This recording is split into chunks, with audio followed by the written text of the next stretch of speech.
তো হয়ে দুর্গার কাছে জবানবন্দি দিল জগদ্ধাত্রী। জগদ্ধাত্রীর জবানবন্দিতে ফেঁসে গেল দিব্যা সেন। হ্যাঁ বন্ধুরা, বিস্তারিত সম্পূর্ণ জানতে হলে ভিডিওটি না টেনে দেখতে থাকুন শেষ পর্যন্ত। জগদ্ধাত্রী ধারাবাহিকে দিব্যা সেনকে শাস্তি দিতে একমাত্র জগদ্ধাত্রীর জবানবন্দির দরকার। জগদ্ধাত্রী স্বীকারোক্তি পেলেই শাস্তি দেওয়া যাবে কোর্টে দিব্যা সেনকে, নয়তো অপরাধ করেও মুক্ত পেয়ে যাবে দিব্যা সেন। এর জন্যই দেখা যায় দুর্গা তার মাকে সুস্থ করে তোলার জন্য মরিয়া হয়ে ওঠে। দেখা যায় এক পর্যায়ে জগদ্ধাত্রী রেসপন্স করতে শুরু করে, কথা বলা থেকে শুরু করে স্বাভাবিক হয়ে ওঠে জগদ্ধাত্রী। জগদ্ধাত্রী সুস্থ উঠলে তখনই বিজয় খুশি হয় কৈশিকীয় দুর্গা।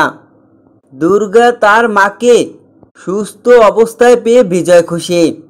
দেখা যায় দুর্গা দিব্যা সেনকে শাস্তি দেওয়ার জন্য জগদ্ধাত্রী স্বীকারোক্তি মোবাইলে রেকর্ড করে নেয়।